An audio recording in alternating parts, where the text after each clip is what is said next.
Big Questions with the Dead Milkmen.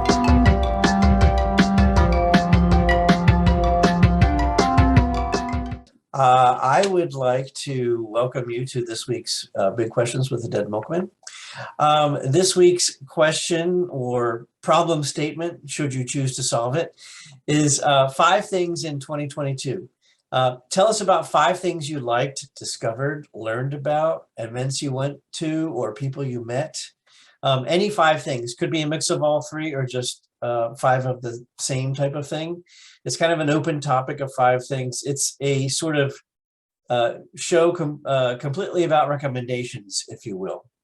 So I would like to start, and the first thing I would like to talk about are 2 rock shows that I went to this year. The first one was by the rock and roll combo called Yard Act. They are from England, and they played at Johnny Brenda's back in March, and I really enjoyed the show. They have a very high energy, energetic show. It was the first time they played in Philadelphia, and they went over really well. And I will say that friends of ours, the Basic Kindness charity that we've had at some of our shows, were there. Yard Act was completely on board with that. And during the end of their set, James, the singer for the band, urged people to throw money on stage, and they collected over $300 from the crowd on stage. It was just littering the floor. And so that was a really great night, and it was great to see them, and they put on a fantastic show. The other show that I attended that I really liked this past year was by another British band called Dry Cleaning, and they played at the First Unitarian Church, and it was, again, a great show. Interesting that both of these bands, which are 2 of my favorite bands right now, feature a kind of sort of sing-talking style of vocalization. You can check both bands out to find out what I mean by that.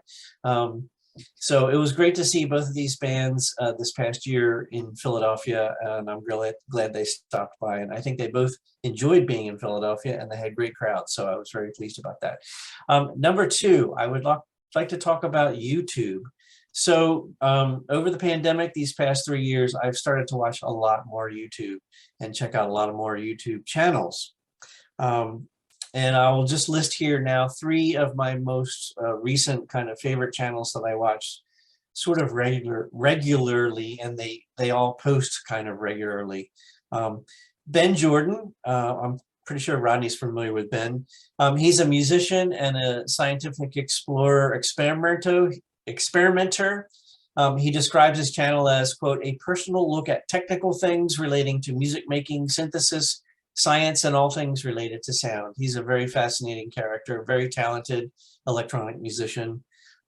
For years, he performed as the name Flashbulb, so you can check out his stuff online. The second one I would like to talk about is a local Philadelphia guy. His name is, his channel is called David Hillowitz Music. He's a Philly composer and musician with interesting videos about kind of quirky old music gear that he kind of fixes up and he makes songs from. He's also the creator of a great free plugin, which you should check out and download, called Decent Sampler. And the third channel on YouTube that I'd like to talk about is called rdavidr.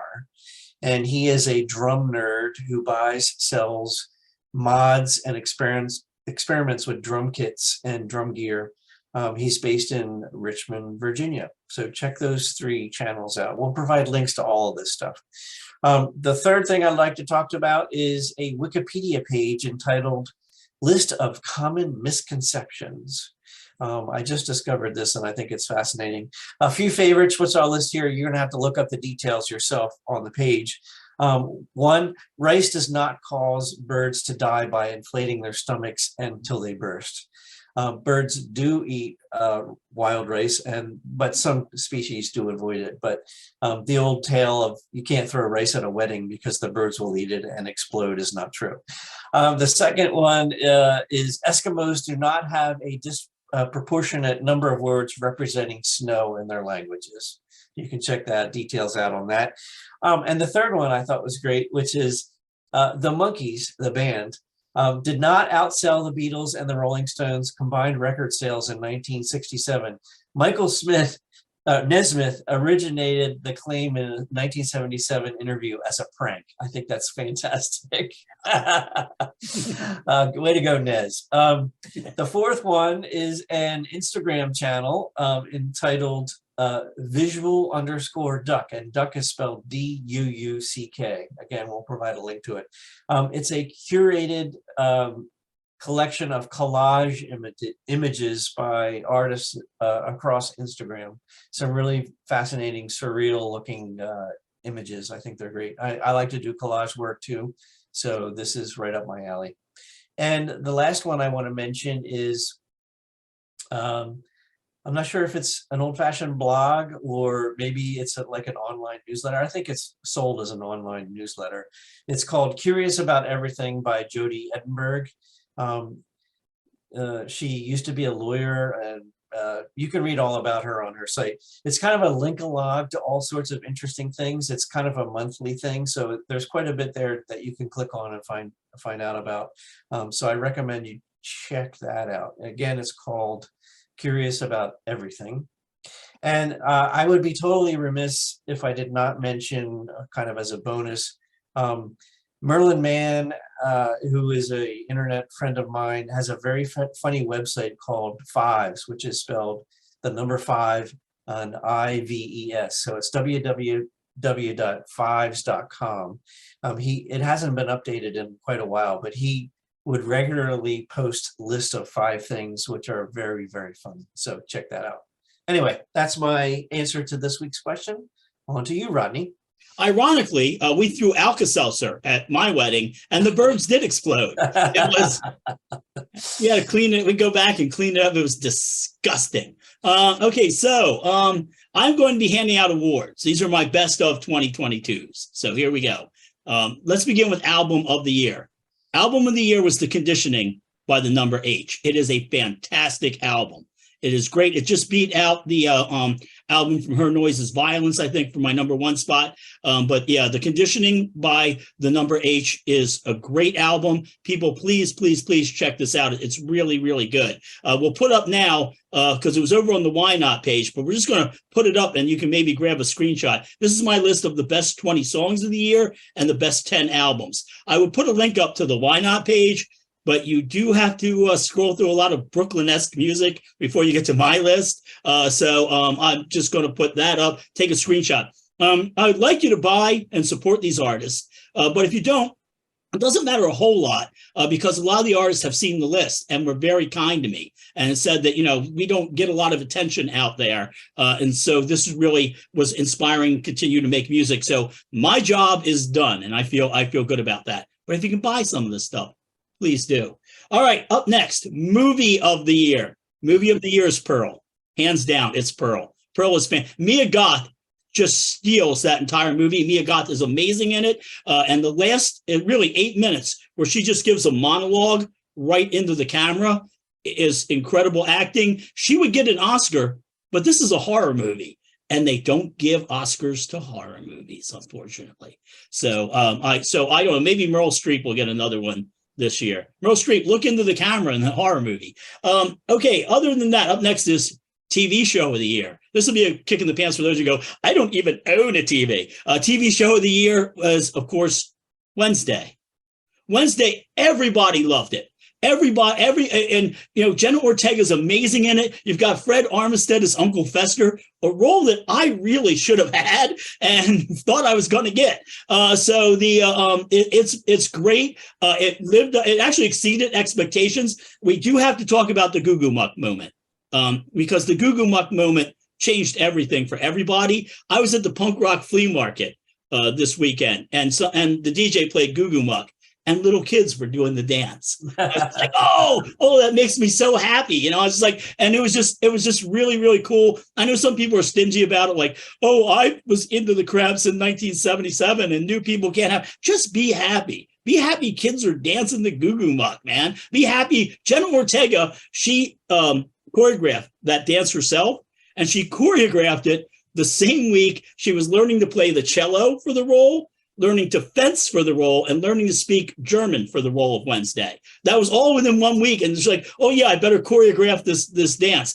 It hasn't been dedication like that since Dr. Zayas learned to kayak for the remake of Deliverance. And Zayas is really good in that one. So yeah, if you haven't seen Wednesday, go see Wednesday. Don't think, oh, I'm watching something popular that other people watch. You're watching something that was popular, just happened to be good. So I'm really super happy with it. And there's so much quotable stuff in it. All right, moving on. Now, right now, somebody's probably saying, oh, that's okay, but them's all women folk. What are you, some sort of woke social justice warrior? Well, we're going to move on now because the next category has four, move my deformed thumb, male winners. And it's actually scientific discovery of the year, and it is not the fusion. So don't think it's us getting closer to fusion energy. That was not the scientific discovery of the year. We, us, the Dead Milkmen, made the scientific discovery of the year. You know, folks, Aristotle once said that it takes years to win a fan and a minute to lose one. Well, we have found a way to lose fans in under a minute. We have never been happier. We have never. Sometimes we lose fans by going into the comments section and posing as a llama company. Llamas are us, and yeah. But generally, we found that we can just clear out an entire room. And people, few words of wisdom. If you get upset by anything you hear on this show, that's like getting upset by seeing "fuck you" written on her bathroom wall. Like, what do you mean, fuck you? So yeah, unless we come on here and start denying the Holocaust or something, just generally don't get that angry at us, please. And then finally, the last one is the news story of the year. This was a tough one, because there was so much out there. We have normally I print out and have my stuff in front of me here and over here, but I had it on my phone because I get a chance to print it. And my phone just went to shut off. So I'm going to now look over here and tell you what the choices were. The choices were, there's a lot of competition. The choices were the LARPing crypto scam CEO. I love that one. She was dressed as a wood elf, people, dressed as a wood elf, and then tried to evade authorities. I don't know if she was dressed as a wood elf, but that'd be great. Like, I'll just disguise myself as a wood elf. The next favorite news story I had, and these are all the runners up, was Special Agent Herschel Walker.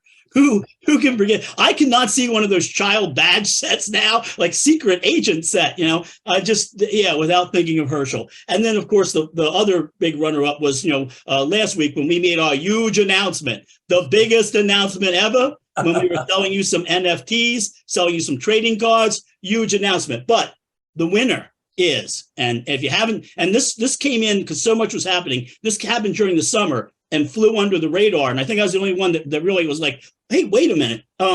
We now know the identity of Somerton Man. Somerton Man was a guy who was found dead on a beach in Australia, of course, in Adelaide, because that's where he wasn't murdered by a backpack killer. They didn't find him in a barrel, which was unusual. So immediately, if they find you just dead on a beach in Adelaide, it's natural causes, even if you did poison yourself, because again, they didn't find you in a barrel or all chopped up. But Somerton Man, basically 74 years ago, they found him. This is the guy that had Talmud Shud in his pocket and all the other stuff. They could never figure out who he was. And they came up with all these crazy theories about him. It had to do with everything from UFOs. They were saying, no, he's a KGB spy. No, he's a CIA agent. He was none of those things, people. Just a regular guy named Carl Webb. People called him Charles, and he had committed suicide on the beach. Apparently, he was a pretty nice guy. But for years, he had these coded messages. And this is why people thought he was a spy. And finally, once they figured out who he was, and they were able to find family members, they were like, oh, yeah, he used to love betting on the horses. Those are coded horse names. So Carl Charles Webb, may you rest in peace. I'm sure you're a good guy. And the Somerton Man mystery is solved. And as usual, it's a pretty normal explanation. So, all right, thank you very much. And a reminder, everybody, with the holidays coming up, nice girls don't wear cha-cha heels. All right. My 5 things. Number 1, an event I went to and actually kind of liked is the Punk Rock Girl musical. The trip that I went to with Dan and Dean and Dave Reckner, our manager, but not Rodney, to see how the song Punk Rock Girl got woven into a jukebox musical. It was fun. Number 2 was what something I learned about was chicken adobo, a recipe. My boyfriend's mom came into a couple pounds of chicken thighs one day and wanted us to do something with them, and he found this recipe on Sam the Cooking Guy for chicken adobo, and we made it, and it was pretty good. And it was something we made again later, and I recommend it. It's pretty simple. It's basically boiling chicken or cooking chicken in a vinegar and some spices and things. Will you post the recipe? I'll put a link to the recipe. And if you've ever come into a couple pounds of chicken thighs, you know how painful that can be.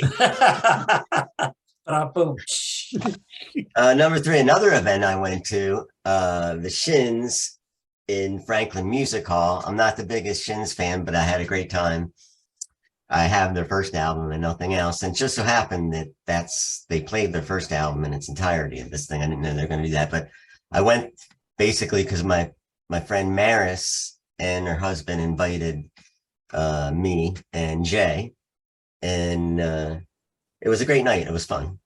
So that was something that was memorable for me in 2022. Number 4, something I learned about from my boyfriend, which became a sort of guilty pleasure. I don't necessarily recommend it, but it's Dhar Mann videos on YouTube. Do you know these? I guess everybody's seen these by now. The kids watch them. They're the little morality plays, and they could be like clickbait and they say watch till the end, these sort of thing. Exposing Karen's sort of thing going on, but like moral lessons. Moral end to the story. Or it makes Peppa Pig look like Hamlet. That's right. In a sort of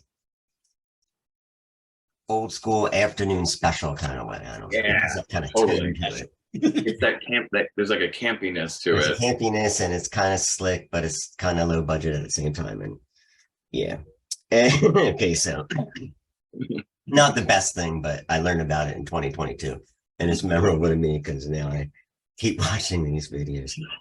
Number 5, I probably should spend my time doing better things. Number 5 is a band called the Angry Snowmans that I learned about in 2022. Although they've been around since 2008, I didn't know about it till I read in the latest Razor Cake. There's an interview with them, and they're pretty cool. I like them. They make up new words to punk rock songs, old punk rock classics, but the words have something to do with the holidays or Christmas. For example, the adolescent song Amoeba becomes Hanukkah. And I don't know. They have a Bandcamp page. I'll put a link to it. So that's my 5th one. The Angry Snowmans.